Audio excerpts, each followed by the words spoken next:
Welcome to episode 80 of the Search with Candour podcast, recorded on an incredibly stormy Friday the 25th of September 2020.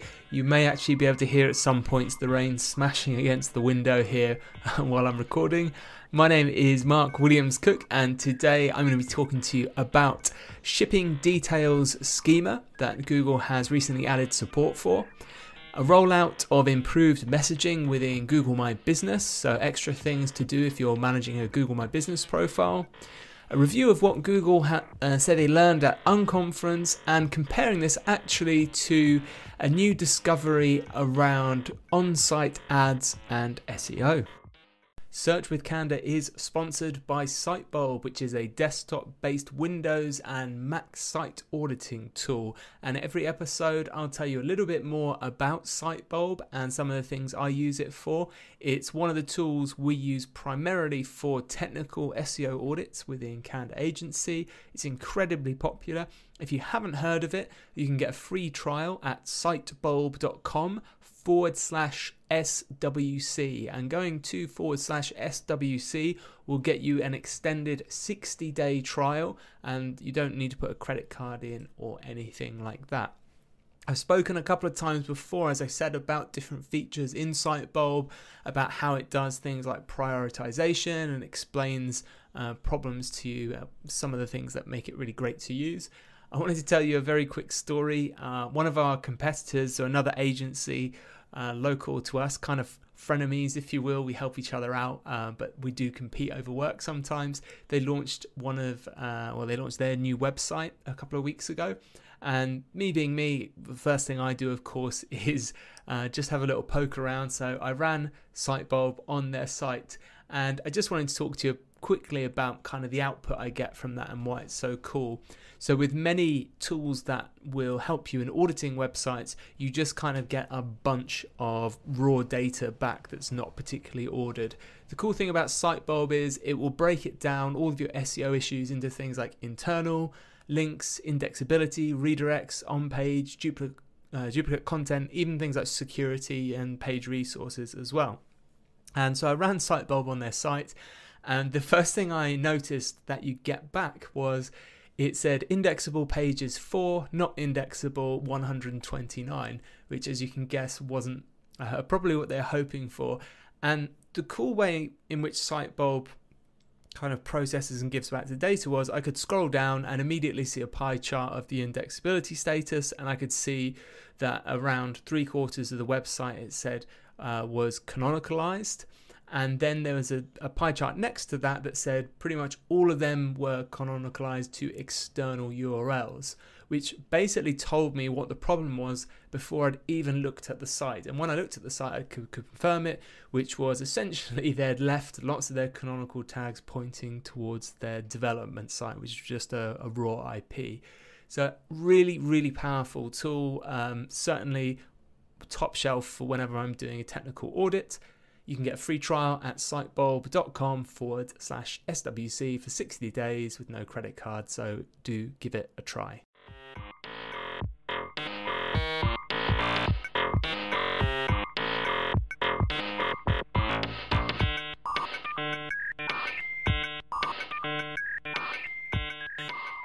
Shipping details schema is what I want to kick the podcast off about. So 3 days ago on Tuesday, there was a post on the Google Webmaster Central blog.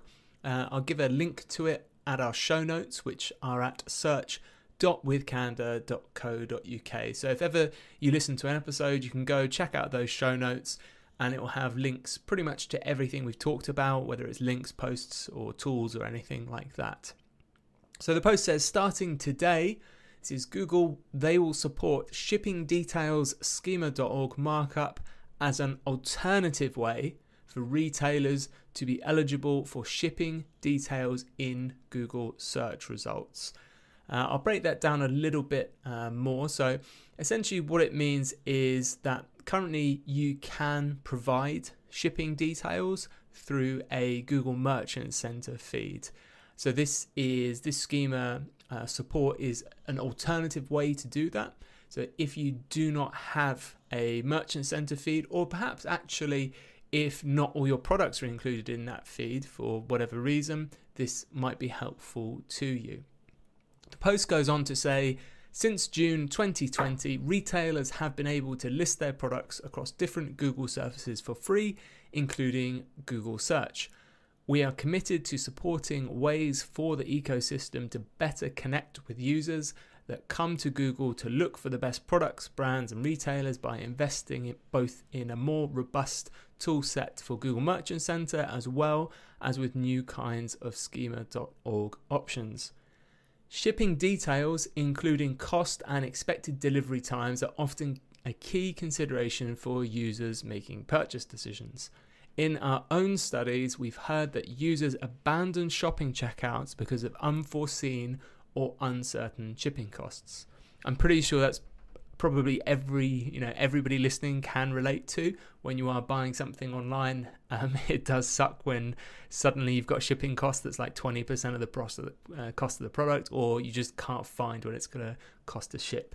So this is why Google said this is why we'll often show shipping cost information in certain result types, including on free listings on Google Search. So they're actually saying in the actual search result, they are including, for instance, if it's free shipping or if there's a cost of shipping, that's going to be included with the product listing and the price.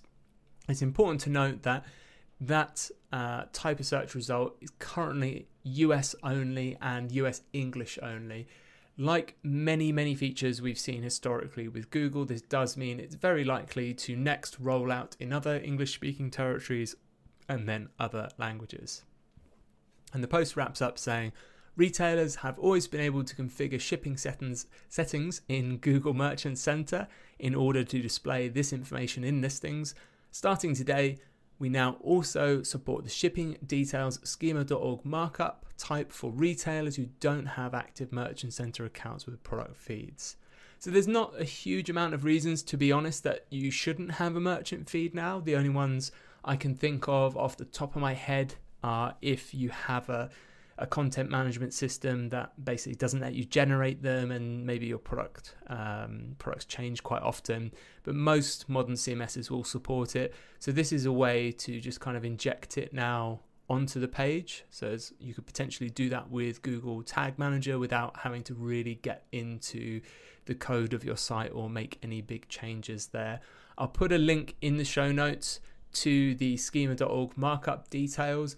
Basically, the shipping details are a subset. You add them to when you have schema for offer. So when you have your product schema, you'll have an offer, which is the sales details, and part of that can now include shipping details.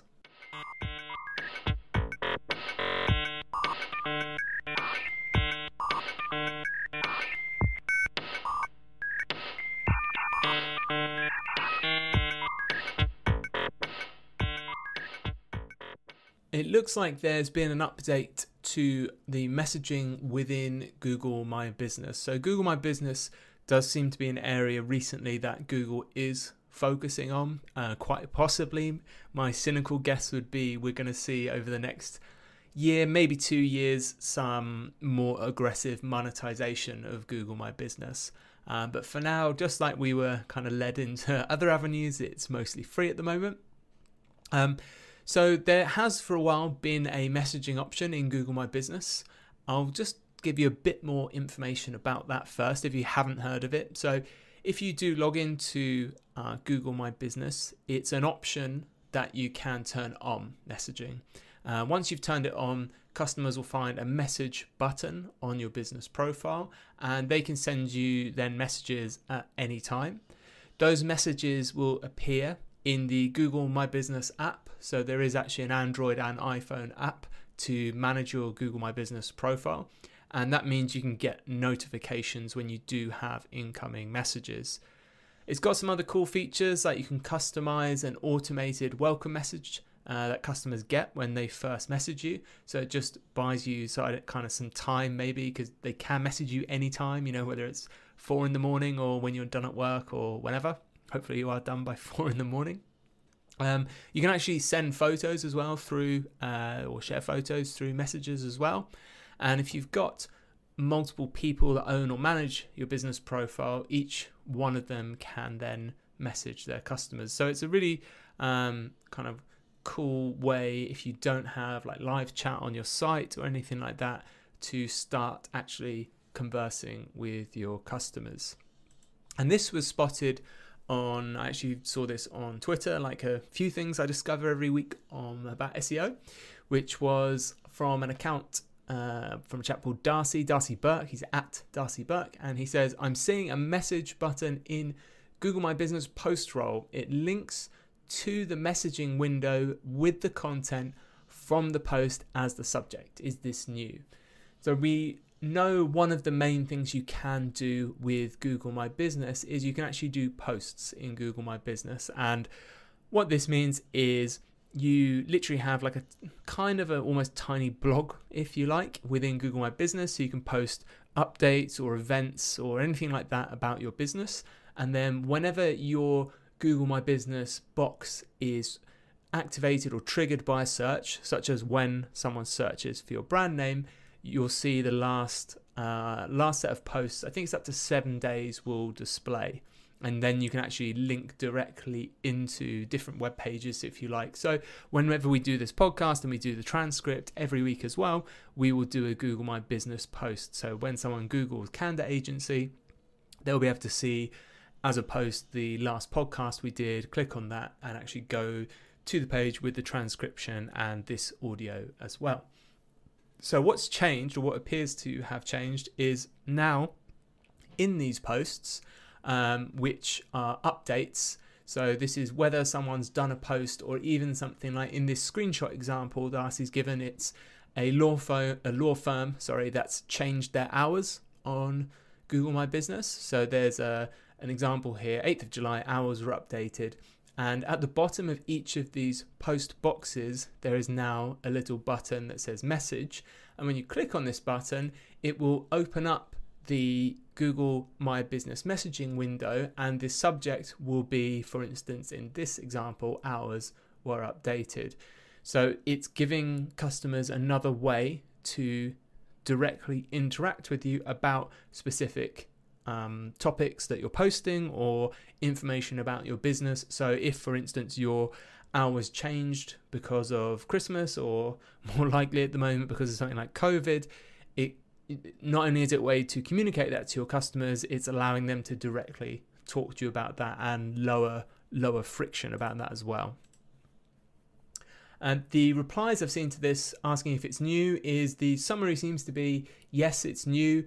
The oldest kind of sighting we've had of this has been a couple of weeks ago. So this does look like it's new. It doesn't look like it's been globally rolled out yet. The example given in the screenshot was google.ca. I haven't been able to trigger this yet on google.co.uk. So like the earlier change as well, it may be that this is a US rollout first, but very interesting nonetheless. Certainly does make me think it's worth small businesses especially continuing using Google My Business to its full.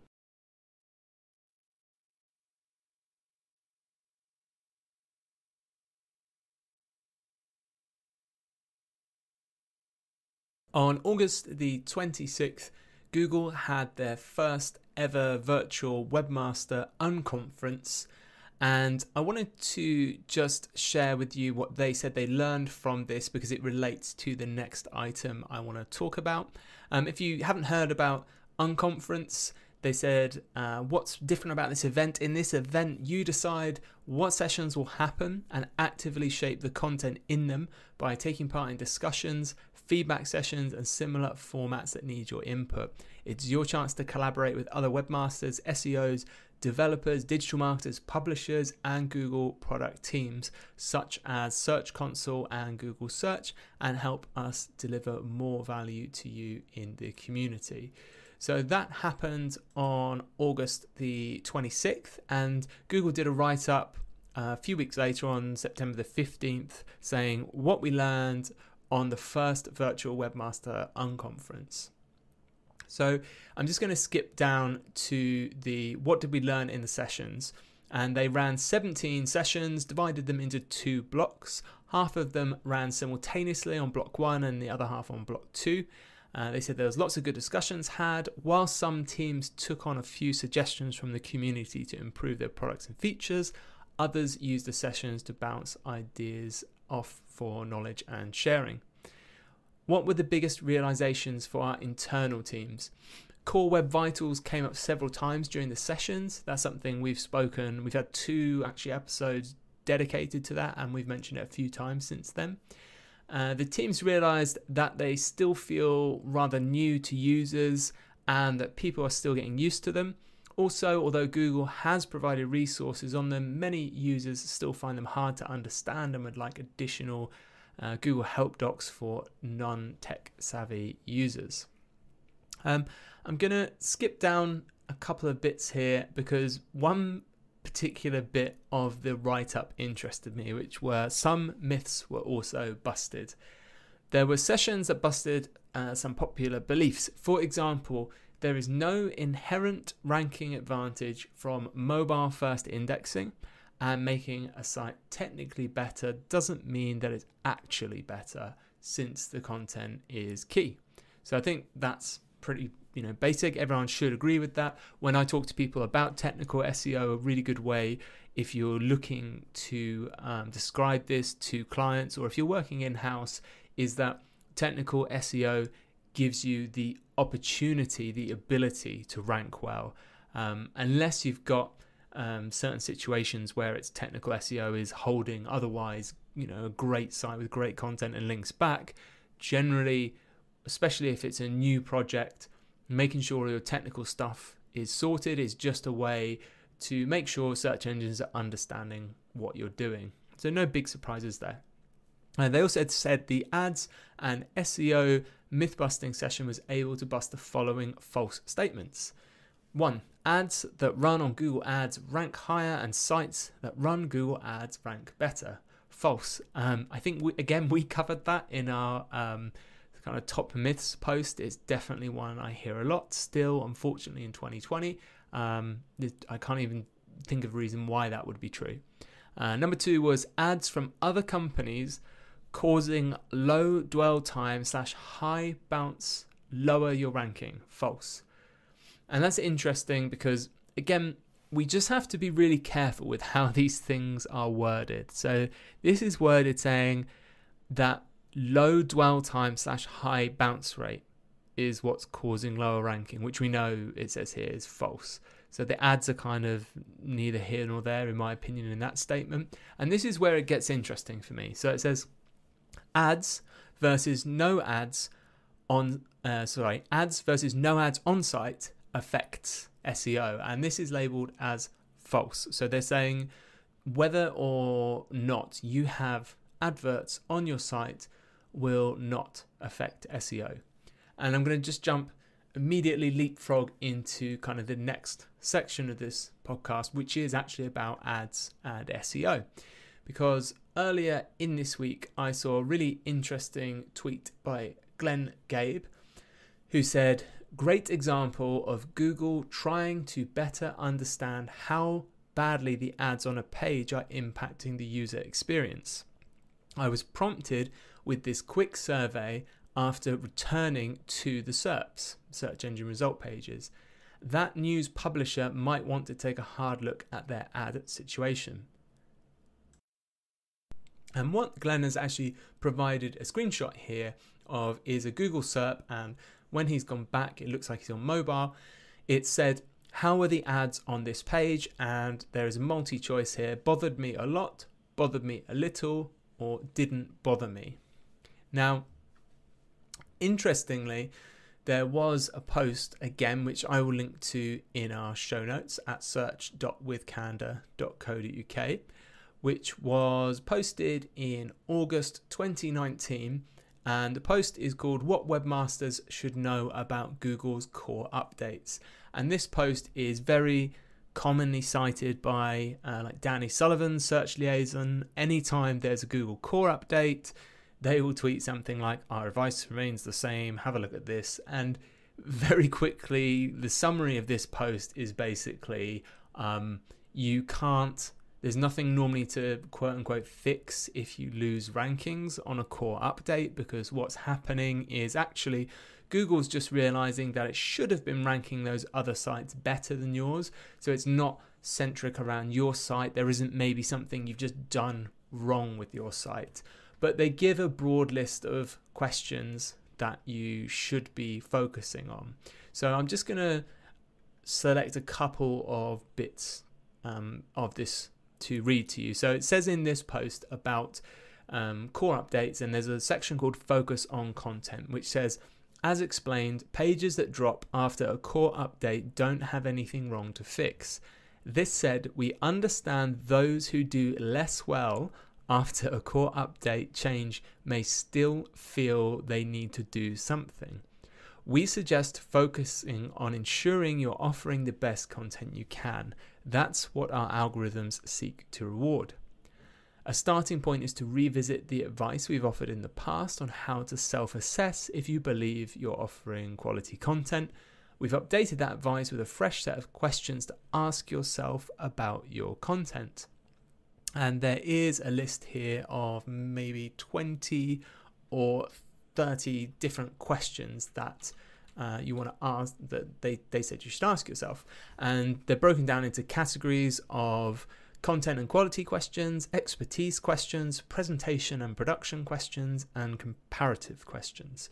So I'm just going to read through the presentation and production questions, because there's only 5 of them, which is 1, is the content free from spelling or stylistic issues?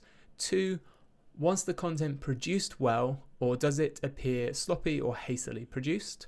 3, is the content mass-produced by or outsourced to a large number of creators, or spread across a large network of sites so that individual pages or sites don't get as much attention or care? 4, does the content have an excessive amount of ads that distract from or interfere with the main content? And lastly, 5, does content display well for mobile devices when viewed on them? So this is just the 2 points I wanted to compare, which is Google directly saying, as a write-up of this Unconference myths that were busted, which is ads versus no ads on site has no effect on SEO. And then they're saying with this core update, you should look at, does the content have an excessive amount of ads that distract from or interfere with the main content? And this is where I think we just need to be very careful in our interpretation of wording of things Google are telling us, because you very often see SEOs saying, oh, Google lied to us about this, or, they're not right about something. And normally, in my experience, it's not the case. But I will, as I always say, agree they're very carefully worded. So if we just take literally what we've been told, which is that, I would read this as what Google's saying is there's no specific kind of algorithm or consideration saying whether a site has ads or whether a site does not have ads, that it should or should not rank better. What we are saying is it does matter how you implement those ads.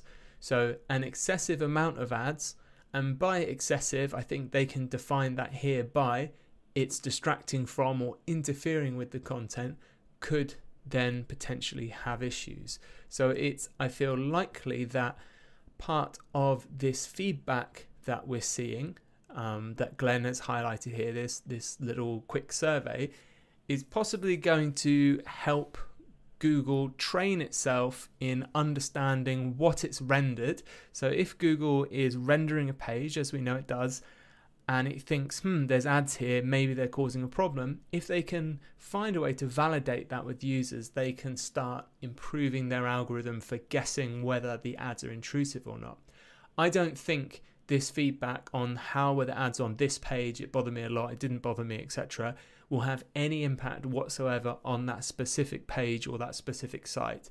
I believe what will be happening here is that Google will be taking that data back in comparison to how they're rendering and judging what they can algorithmically class as an intrusive ad or not. So it'd be very strange, because you just don't see it happening. Google giving this, direct feedback loop to change how a site is ranking.